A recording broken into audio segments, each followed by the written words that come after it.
Praise lord. హల్లెలూయా. ప్రభునందు ప్రియమైన దేవుని ప్రజలారా, మన ప్రభువును రక్షకుడైన యేసుక్రీస్తు నామములో అందరికీ వందనాలు, శుభములు తెలియజేస్తున్నాను. దేవుడు మిమ్మల్ని మీ కుటుంబాలను గొప్పగా దీవించి ఆశీర్వదించుగాక. అందరూ బాగున్నారు కదా? సంతోషం. మీ కొరకు ప్రతి నిత్యమును మా యొక్క ఉదయించే యేసుక్రీస్తు సహవాసమునందు ప్రార్థన చేస్తూ ఉన్నాం. మీరు కూడా మా కొరకు ప్రార్థన చేస్తున్నారని మేము విశ్వసిస్తూ ఉన్నాం. సంతోషం. ఈరోజు మరొకసారి మీతో ఈ విధముగా కూడుకుని ప్రభువుని ఆరాధించడానికి ప్రభు నాకు ఇచ్చినటువంటి ఈ సమయాన్ని బట్టి, లేకపోతే ఈ యొక్క గడిని బట్టి ప్రభువుని ఎంతైనా స్తుతిస్తున్నాను. దయచేసి ఈరోజు కొద్ది నిమిషాలు దేవుని యొక్క వాక్యాన్ని మనం ధ్యానం చేయబోతున్నాం. మీరు మీ కుటుంబాలు దేవుడు దీవించాలని, మిమ్మల్ని బలపరచాలని, దేవుడు మిమ్మల్ని దేవుని యొక్క రాజ్యాన్ని భూమి మీద స్థాపించాలని ద్వారానని ప్రభు కోరుకుంటున్నాడు. ప్రభు మిమ్మల్ని బట్టి ఆయన ఆశించేది కూడా అదే. క్రీస్తు సామ్రాజ్యం భూమి మీద మీ ద్వారా స్థాపించబడి, క్రీస్తు సువార్త మీ ద్వారా ప్రకటించబడి మహిమపరచబడాలని దేవుని యొక్క ప్రణాళిక అయినది, దేవుని యొక్క ఉద్దేశం కూడా అయినది. కనుక దయచేసి ఎవరు కూడా నిరుత్సాహంతో కానీ, అవిశ్వాసంతో కానీ, అపనమ్మకంతో కానీ ఉండవద్దు. దేవుని వాక్యము చాలా శ్రద్ధాభక్తులతోటి మనం విందాం. దేవుని చావుకలేని వారు ఇప్పటికే అనేకమైన స్థలాలలో, ప్రాంతాలలో, పట్టణాలలో, చిన్న చిన్న కొద్ది గ్రామాలలో కూడా చక్కటి సువార్త సభల ద్వారా, ఉజ్జీవ సభల ద్వారా దేవుని వాక్యాన్ని చక్కగా మనకు అందిస్తూ, బలపరుస్తూ, మనల్ని ఎంతగానో వారు ఉజ్జీవంలోకి తీసుకొస్తున్నారు. పరిశుద్ధాత్మ యొక్క ప్రేరణ చేత మనము ఆ యొక్క వాక్యముల ద్వారా బలపరచబడుతూ, ఉజ్జీవించబడుతూ, సంతోషించి అలాగ ఉండటం కాదు. కానీ మనము కూడా అంతో దేవుని పని చేయడానికి మనము కూడా ఇష్టపడాలి. మనము కూడా ఆయన పని మనం చేయాలి. దేవుని పని మనము కూడా చేస్తున్నప్పుడు మనల్ని కూడా దేవుడు వాడుకుంటూ ఉంటాడు. పాట పాడేవారు పాట పాడాలి, ప్రార్థించేవారు ప్రార్థించాలి, సువార్త ప్రకటించేవారు సువార్తను ప్రకటించాలి, కాపరులైన వారు సంఘాలను చక్కగా కాస్తూ ఉండాలి, బోధిస్తూ కాస్తూ ఉండాలి. ఈ పని దేవుడు మనకు అప్పగించాడు. ఇది లోకంలో గనులైన వారికి లేనటువంటి యొక్క భాగ్యం. అల్పులైన మనకు దేవుడు మనకు ఇచ్చాడు. మనం ఎంతో గొప్పవారమని కాదు, గనులైన వారమని కాదు, తెలివి జ్ఞానము ఉన్నదని కూడా కాదు. తెలివి లేని వారు, జ్ఞానం లేని వారిని, విద్య లేని పామర్లం. అయినా ప్రభు ఎందుకో ఆయన ఉచితమైన కృప, ఉచితమైన ప్రేమ, ఆ ఉచితమైన ప్రణాళిక నీ పట్ల నా పట్ల ఉన్నది. కనుక మనము దేవుడు మనకిచ్చినటువంటి ఆ కృపను ఎంతో అంతో కొంచెమైన మనకి ఉన్న పరిధిలో దేవుని మాటలు చెబుతూ, దేవుని నామాన్ని కనపరుస్తూ, ఆయన రాజ్య సువార్తను గురించి మనము ప్రయాసపడవలసిన వారమై ఉన్నాం. ఎందుకంటే ఆయన సువార్త ఇప్పటికే అనేకమైన ప్రాంతాలలో, పట్టణాల్లో, గ్రామాల్లో, చాలా ఎరగని దేశాల్లో కూడా దేవుని సేవకులు సువార్త ప్రకటిస్తూ ఉన్నారు. దేవుని రాకడకు ఇలాగ జరగాలని ప్రభు చెప్పినట్లుగానే వాస్తవానికి జరిగిస్తూ ఉన్నారు. ప్రభు నేడో రేపు ఆయన త్వరగా రాబోతున్నాడు. దానికి ముందుగా మనం ఆయా ప్రాంతాలకి వెళ్ళకపోయినా మనమున్న పరిధిలో కనీసం దేవుడు మనకిచ్చిన ఆ యొక్క జ్ఞానమును బట్టి దేవుని సువార్తను ప్రకటించాలి. ప్రభుని గురించి కొంతమందికైనా మనము పరిచయం చేయాలి. అది మనము దేవుడు మన ద్వారా కోరుకునేది. కనీసము నీ మట్టికి నీవు కొన్ని ఆత్మలైన కొంతమందినైనా ప్రభు తట్టికి తిప్పగలిగిన వాడివై ఉండాలి కలవ దినాలు. ఎందుకంటే నీ మట్టికి నీవు రక్షించబడితే అది గొప్ప విశేషమైనటువంటిది ఏమి కాదు. కానీ నీ మూలముగా, నీ ద్వారా అనేకమైన ఆత్మలను ప్రభు తట్టు తిప్పాలి. ప్రభువుని వారికి పరిచయం చేయాలి. అదే దేవుడు మన నుంచి కోరుకునేది. లోకాన్ని సలుద్దాము, లోకాన్ని అల్లేస్తాం కాదు. మనం లోకాన్ని సవటము కాదు, లోకాన్ని అనటము కాదు, కానీ లోకములో ఉన్న మనము వేరు చేసి దేవుడు మనల్ని ఆయన పని కొరకు మనం ఏర్పాటు చేసినప్పుడు మనము తెలుసుకున్న మనము అలాగే లోకములో ఉన్న కొంతమంది అయినా సరే అగ్నిలో నుంచి కొందరిని లాగునట్లుగా కొందరిని లాగండి అని వాక్యము తెలియచేస్తుంది. కనుక మన స్వకీయులను కానీ లేకుంటే ఇంకెవరైనా కానీ దేవుని మాటలను వారికి తెలియచేసి కొంతమందినైనా ప్రభు తట్టు తిప్పాలి. కనీసం మన వంతుగా, నా వంతుగా, నీ వంతుగా ఒక్కొక్కరు ఒక 5 మంది ప్రజలకి మనం సువార్త చెప్పాలి. కనీసం 5 సువార్త చెప్పడమే కాకుండా సంపూర్ణంగా ప్రభువులోకి వారిని నడిపించాలి. అది ఈ లోకంలో దేవుడు మన గురించి ఆయన ఆశించేది మన ద్వారా. ఆ పని ఖచ్చితంగా మనం చెప్పాలి. అది అలా చెప్పి ఒక 5 ఒక 6 అయినా సరే సువార్త చెప్పి దేవుని యొక్క పనిలో వారిని అప్పగిస్తే ఖచ్చితంగా వారి నిమిత్తమై నీవు పొందుకోబోతున్నటువంటి ఆ బహుమానం మీకు తెలుసా? ఆ 5 యొక్క ఆత్మలకు నీవు సాక్ష్యంగా ఉంటావు. ఆ యొక్క 5 యొక్క కిరీటాలు నీకు దేవుడు ధరింపచేస్తాడు. అట్టి బహుమానము మనమందరం కూడా పొందుకోవాలి. అలాంటి కృప దేవుడు మీకు అనుగ్రహించాలి.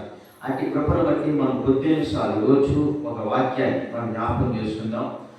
చదువుదాం, దేవుని యొక్క వాక్యాన్ని చదువుదాం. అందరూ కలిసి మీ దగ్గర ఉన్న పరిశుద్ధ గ్రంథాలను తెరవండి. మీకు చాలా జ్ఞాపకం చేసుకుంటూ వస్తున్నాం. గత 4-3 వీడియోల్లో మనం చెప్పుకున్నది ఏంటంటే పరిశుద్ధాత్మ అని దాని గురించి మాట్లాడుకుంటూ వస్తున్నాం.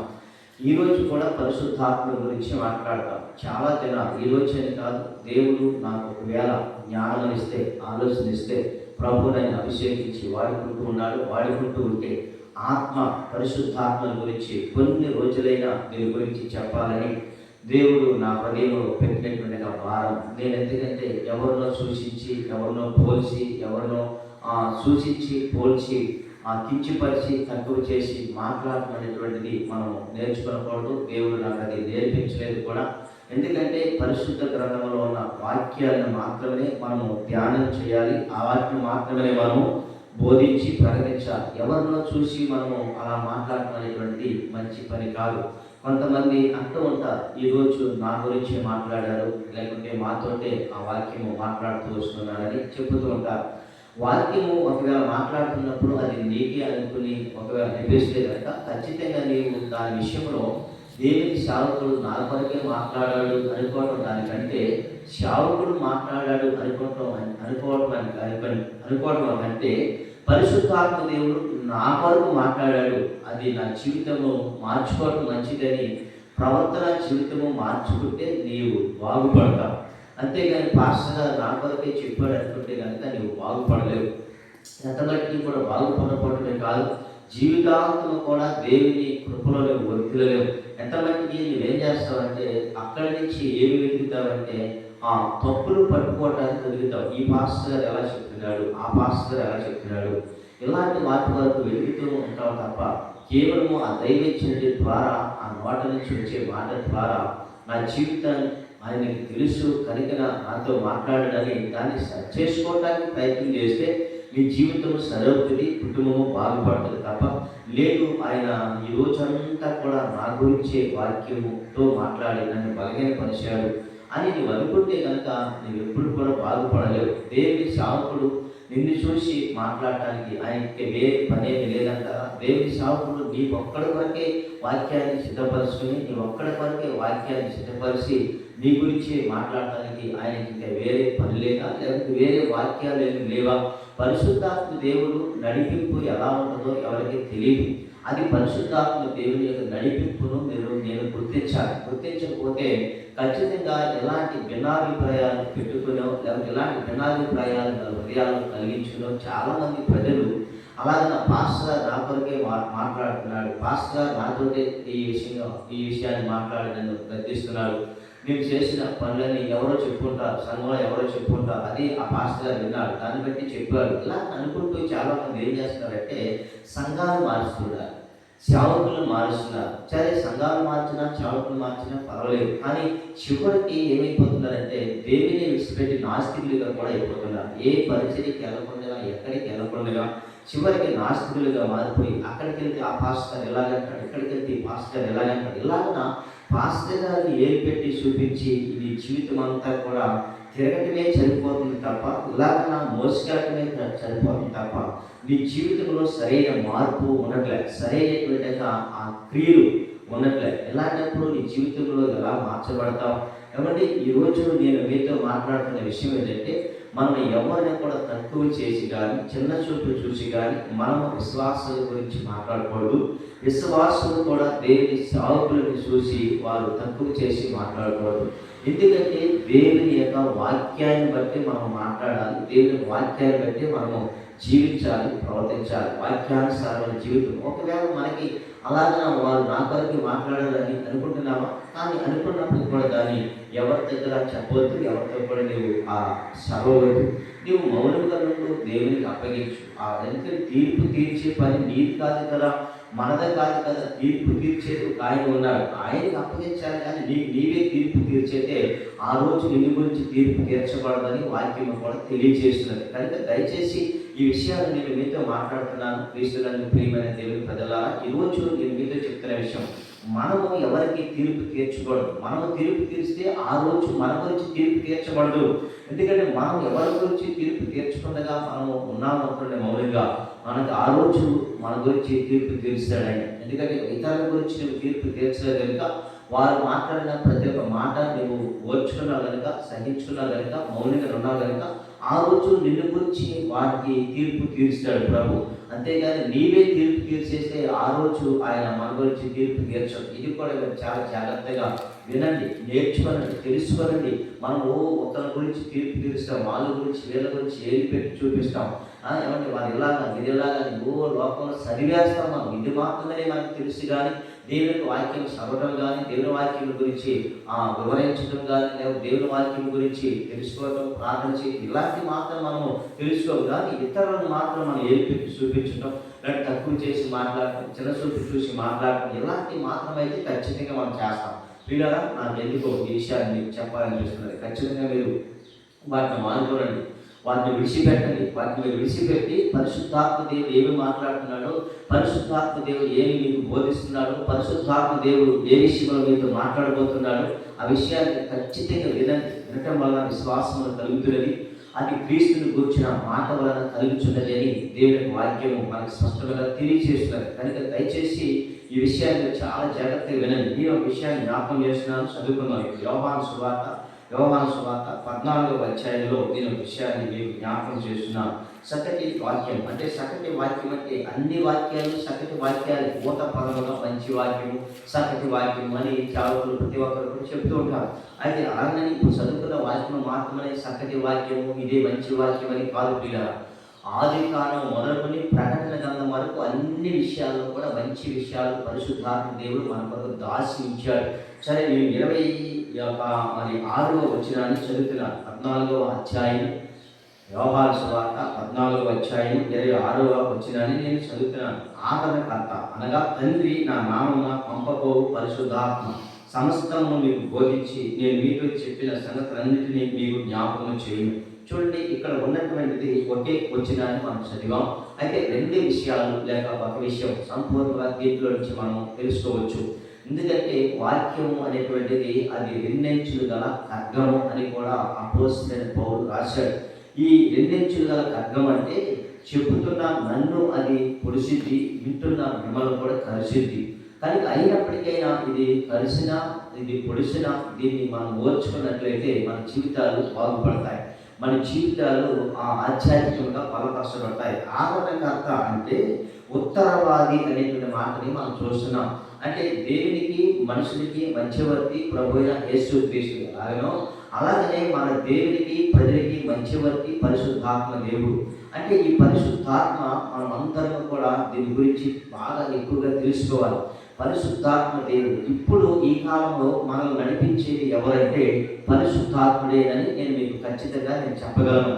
ఎందుకు మీరు ఖచ్చితంగా చెప్పగలరు పాస్టర్ గారు అంటే, ఖచ్చితంగా ఇప్పుడు పరిశుద్ధాత్ముడు కనుక మనం నడిపించకపోతే, పరిశుద్ధాత్ముడు కనుక నిన్ను నన్ను కూడా దర్శించకపోతే, పరిశుద్ధాత్ముడే కనుక మనల్ని పరామర్శించకపోతే దేవుని గురించిన విషయాలు మనం ఎంత మాత్రం కూడా తెలుసుకొనలేము.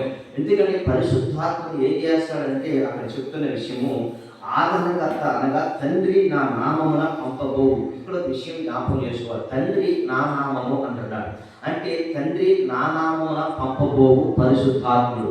చూడండి, పరిశుద్ధాత్ముడికి ఒక నామం ఉంది. అంటే పరిశుద్ధాత్ముడికి నామాలు చాలా ఉన్నాయి. దేవుని యొక్క లేఖనాలు వేరే పుస్తకంలో చదివితే దేవుని ప్రభు యేసుక్రీస్తుకి ఎన్ని నామాలు అయితే ఉన్నాయో పరిశుద్ధాత్ముడు కూడా కొన్ని నామాలు ఉన్నాయి. నామాలు అనగా పేర్లు ఉన్నాయి. తండ్రిని దేవునికి ఎలాగైతే పేర్లు ఉన్నాయో అలాగే యేసుక్రీస్తుకి ఎలాగైతే ఉన్నాయో పరిశుద్ధాత్ముడు కూడా కొన్ని నామాలు అంటే అవి పేర్లు. ఇవి స్పష్టంగా వీటి గురించి చాలా విషయాలు చక్కగా మనకి తెలియచేసినటువంటి ధైర్య సేవకు డాక్టర్ థామస్ నాడీ గారు ఈ విషయాలు చెప్పారు. ఎందుకు ఈ విషయాన్ని నేను జ్ఞాపకం చేస్తానంటే పరిశుద్ధాత్ముడికి పేర్లు ఉన్నాయట, నామాలు ఉన్నాయట. అంటే అవి మనకు చాలా నామాలు ఉన్నాయి, కానీ మనం వీటి గురించి తెలుసుకోవాలి. ఎందుకంటే తెలుసుకోకపోతే మనం అర్థమైపోతాం. దేవుడు ఒక్కడే కాదని అనట్లేదు, కానీ దేవుడు చెబుతున్న విషయం ఏంటంటే నా నామమున పంపబోవు పరిశుద్ధాత్మ. అంటే ఎవరి నామం అంటే యేసుక్రీస్తు నామమున పంపబోవు పరిశుద్ధాత్మ అంటున్నాడు. పరిశుద్ధాత్మ అంటే అది కూడా విషయం ఏమన్నాడంటే ఫుట్నోట్లో ఉత్తరవాది అంటున్నాడు. ఈ విషయాలు మనం చాలా జాగ్రత్తగా తెలుసుకోవాలి. క్రీస్తునందు ప్రియమైన దేవుని ప్రజలారా, ప్రభువైన యేసుక్రీస్తు దాదాపుగా 33 సంవత్సరాలు భూమి మీద సంచరించి భూమి మీద ఆయన సువార్త ప్రకటించి 30 సంవత్సరాలు తల్లిదండ్రుల యొక్క బాధ్యతను తీసుకుని 30వ ఏటన యోర్దాను నదిలో బాప్తిస్మం తీసుకుని ఆయన పైకొచ్చి అక్కడి నుంచి దాదాపుగా 40 రోజులు శోధింపబడి అక్కడి నుంచి తండ్రి ఏమైతే కలిగి ఉన్నారో వాటి విషయంలో తండ్రి నామమును బట్టి ఈ యేసుక్రీస్తు తండ్రిని గురించి అనేకమైన విషయాలను 3.5 సంవత్సరాలు ఆయన బోధించుకుంటూ వచ్చాడు. తండ్రిని గురించి చెప్పాడు. ఆయన తండ్రి చిత్తమును నెరవేర్చడానికి వచ్చాను అని చెప్పాడు. తండ్రి అని చెప్పుకుంటూ 3.5 సంవత్సరాలు నిగూఢమైన లోతైన మర్మములు ఆయన బోధించుకుంటూ తన శిష్యుడికి తెలియజేసుకుంటూ వచ్చాడు. ఆయన తెలియజేసుకుంటూ వచ్చినటువంటి ఆయన ప్రభు యేసుక్రీస్తు ఏమన్నాడంటే చివరిలో నేను మళ్ళా తండ్రి దగ్గరికి వెళ్తున్నానని చెప్పాడు. ఎందుకు నేను తండ్రి దగ్గరికి వెళ్తున్నానంటే నేను తండ్రి దగ్గరికి వెళ్ళి తండ్రిని వేడుకుంటాను అని చెప్పాడు. తండ్రిని వేడుకుంటున్నప్పుడు వేరొక ఆదరణకర్త మీ మధ్యలోకి ఆయన పంపుతాడు అని కూడా ప్రభు యేసుక్రీస్తు తన శిష్యుడికి చెప్పిన మాటలు మనం చూస్తున్నాం. ఈ విషయాలు ఈరోజు క్రీస్తునందు ప్రియమైన దేవుని ప్రజలారా, మనం సంఘాలలో ఈ విషయాలు ఖచ్చితంగా మనం వారికి తెలియచేయాలి, వారికి మనం బోధించాలి. ఎందుకంటే ఈ లోకంలో రాబోతున్న పరిస్థితుల్లో మనం ఏ విధంగా తప్పించబడాలి, ఏ విధంగా మనం నడిపించబడి దేవుని రాజ్యానికి మనం వారసులుగా ఉండాలో పరిశుద్ధాత్మ దేవుడు ఎలాగైనా మనల్ని కాపాడుతూ మనం బోధిస్తూ మనం బలపరుస్తుంటాడో ఆ విషయాలు సంఘాలకి మనం చెప్పాలి. ప్రభు యేసుక్రీస్తు తన శిష్యుడికి అదే చెప్పుకుంటూ వచ్చాడు. నేను వెళ్తున్నాను, నేను వెళ్ళటము ప్రయోజనకరము అని చెప్పాడు. నేను వెళ్ళకపోతే మీకు ప్రయోజనము ఉండదు అని చెప్పాడు. కనుక పరిశుద్ధాత్మ దేవుని గురించి మనం సంఘానికి బోధిస్తే మనము ఉన్నా లేకపోయినా ఖచ్చితంగా వారు ఎవరి మీద ఆధారపడతారు అంటే పరిశుద్ధాత్మ దేవుని మీద ఆధారపడతారు. పరిశుద్ధాత్మ దేవుని మీద ఎందుకు వారు ఆధారపడేటట్లుగా మనం చేయాలంటే నడిపించేది పరిశుద్ధాత్మ దేవుడు, బోధించేది పరిశుద్ధాత్మ దేవుడు, జ్ఞాపకం చేసేది పరిశుద్ధాత్మ దేవుడు. ఎందుకంటే పరిశుద్ధాత్మ దేవుడి గురించి వాళ్ళకి మనం ఖచ్చితంగా తెలియచేయాలి. తెలియచేయకపోతే వారు ఎంత మాత్రం కూడా తెలుసుకోలేరు. సంఘాన్ని నడిపించవలసిన బాధ్యత, సంఘాన్ని బోధించవలసిన బాధ్యత బోధకుడమైన మనకి ఆ బాధ్యత ఉంది. వాళ్ళని అడ్డదారులను లేదా త్రోవ తప్పించేవారుగాను మార్గం తప్పించేవారుగాను మనం ఉండకూడదు. ఖచ్చితమైన బోధ వాళ్ళకి మనం తెలియచేయాలి. ఎందుకంటే మార్గం తప్పించకూడదు. ఎందుకంటే వాళ్ళకి మార్గం తప్పించకూడదు. వాళ్ళకి సరైన బోధ, సరైన శిక్షణలో వాళ్ళని మనం పెట్టాలి. అప్పుడే వారు ఏమవుతారంటే పరలోక రాజ్యానికి వారసులుగా చిత్తపరచబడగలరు. లేదు మనము ఇటువంటి మనకు చేతరాని రీతిగా దాన్ని మనకు తెలిసి తెలియని రీతిగా వాళ్ళని బోధిస్తే వాళ్ళు తప్పిపోతారు. వాళ్ళు అంతేకాకుండా వాళ్ళ నరకానికి నడిపించేవారు మనమే అయితాం. దేవుని సాధకులుగా వారి నరకాన్ని నడిపించిన వారిని మనం అనుకోవడం. ఈరోజు కొన్ని స్థలాల్లో చూస్తున్న విషయం ఏంటంటే సేవకుల మూలముగానే సంఘము కూడా పాడైపోతుంది అనే విషయాన్ని నేను వింటూ ఉన్నాను. ఇలా ఎవరో దీని గురించి కాదు మాట్లాడేది. అంటే మన ద్వారా కానీ సంఘము కూడా పాడైపోతుంది అని చెప్తున్నారు. మన ద్వారా సంఘము పాడవకూడదు. ఎందుకంటే యేసుక్రీస్తు ద్వారా యేసుక్రీస్తు శిష్యులు బలపరచబడ్డారు.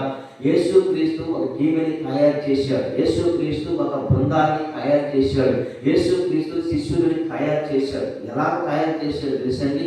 భూమిని తలకిందులు చేసేవారు ఇక్కడ కాడ వచ్చారా అన్నట్లుగా అంత సామర్థ్యము కలిగినటువంటి వారిగా, అంత శక్తి పరిశుద్ధాత్మ అభిషేకం చేత వారు నింపబడి ఎవ్వరూ కదిలించిన కదలలేనంత రీతిగా వారిని బలపరిచి ఒక టీంని, ఒక బృందాన్ని, ఒక శిష్యుని యేసు ప్రభు తయారు చేశారు. అందుకనే వారు సర్వలోకానికి వెళ్ళగలిగారు.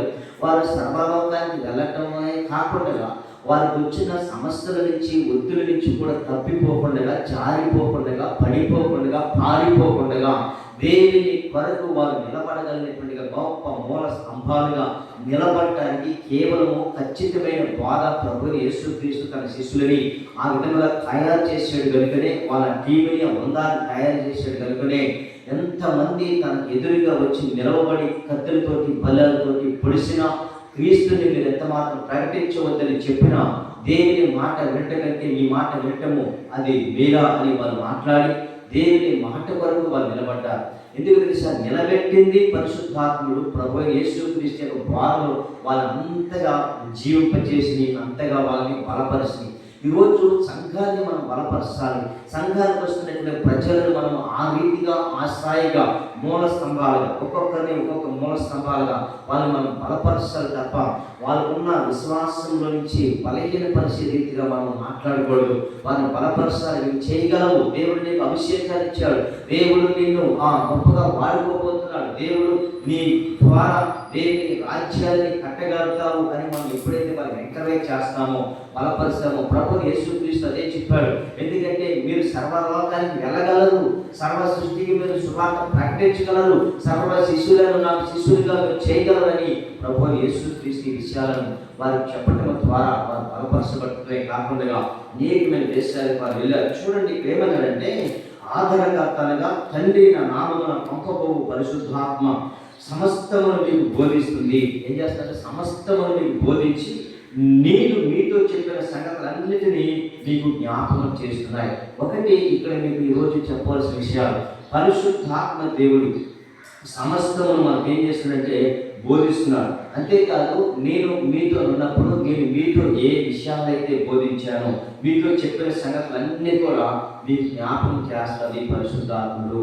ఎందుకంటే నేను మీ దగ్గర ఎల్లప్పుడూ ఉండను కదా, ఎల్లప్పుడూ మీతో నేను ఉండను కదా, కనుక ఎల్లప్పుడూ ఉండేది పరిశుద్ధాత్ముడే. కనుక మీతోటి ఏం చేస్తాడంటే పరిశుద్ధాత్మ దేవుడు, నేను మీకు బోధించినటువంటి ఆ విషయాలు ఉన్నాయే, నేను మీకు తెలియజేసినటువంటి విషయాలు ఉన్నాయే, నేను మీతో పంచుకున్న విషయాలు ఉన్నాయి, ఆ విషయాలన్నీ కూడా మీకు బోధించినవి, మీకు తెలియజేసిన ఆ సంగతులన్నీ కూడా పరిశుద్ధాత్మ దేవుడు మీకు ఏం చేస్తాడంటే జ్ఞాపకం చేస్తాడు అనే మాటని మనం చూస్తున్నాం.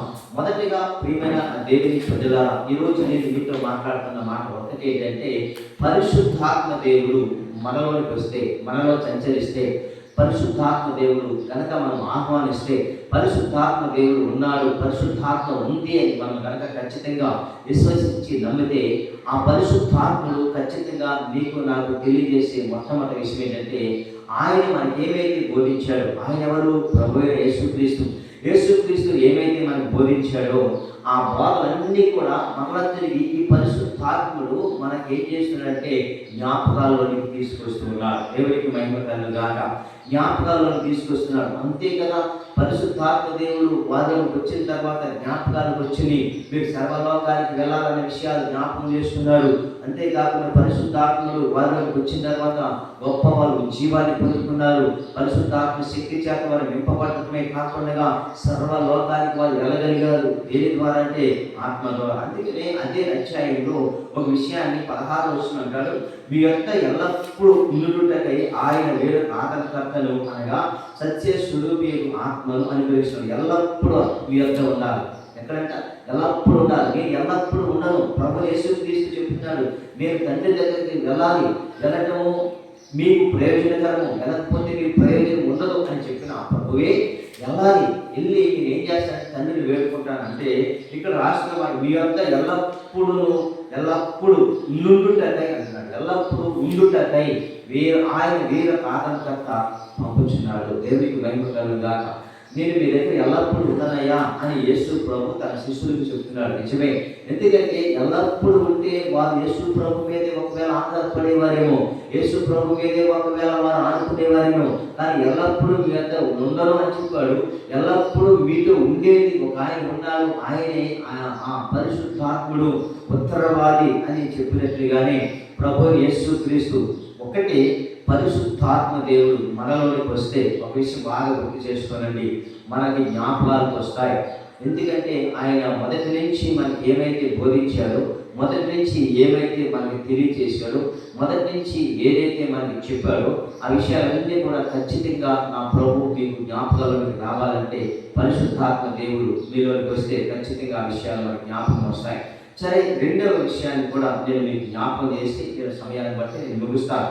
అదే మరి అధ్యాయంలో 15వ అధ్యాయము 26వ వచనాన్ని నేను మీకు జ్ఞాపకం చేస్తున్నాను. 15వ అధ్యాయము యోహాను సువార్త 26వ వచనంలో తండ్రి యొద్ద నుండి మీ వద్దకు నేను పంపబోవు ఆదరణకర్త అంటున్నాడు. అంటే తండ్రి యొద్ద నుండి మీ వద్దకు నేను పంపబోవు ఆదరణకర్త. ప్రభువైన యేసుక్రీస్తు తండ్రి దగ్గర నుంచి ఎలాగైతే భూలోకానికి కుమారుడు వచ్చాడో, పరిశుద్ధాత్మ దేవుడు కూడా అలాగనే పంపబడ్డాడు అన్న విషయాన్ని నేను మీకు జ్ఞాపకం చేస్తున్నాను. పరిశుద్ధాత్మ దేవుడు తండ్రి దగ్గర నుంచి పంపబడిన వాడు. ప్రభు యేసుక్రీస్తు ఎలాగైతే తండ్రి దగ్గర నుంచి పంపబడ్డాడో, పరిశుద్ధాత్మ దేవుడు కూడా తండ్రి దగ్గర నుంచి పంపబడ్డాడు అనే విషయాన్ని ఇక్కడ మనం ఖచ్చితంగా చూడగలుగుతున్నాం. అది ప్రభు యేసుక్రీస్తే చెప్తున్నారు. ఏమని చెప్తున్నాడు తెలుసా? తండ్రి యొద్ద నుండి మీ యొద్దకు అంటున్నాడు. తండ్రి యొద్ద నుండి మీ యొద్దకు నేను పంపబో ఆదరణకర్త. ఎవరు పంపబోతున్నారట?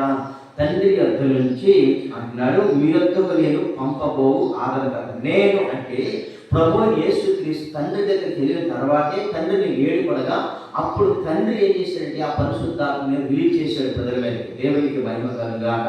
కనుక తండ్రి దగ్గరికి వెళ్ళినటువంటి ప్రభు యేసుక్రీస్తు తండ్రిని వేడుకొనగా తండ్రి ఏం చేసినా మనం ఆలోచిస్తున్నప్పుడు నేను పంపబో ఆదరణకర్త, అది కూడా ఉత్తరవాది అని చూస్తున్నాం.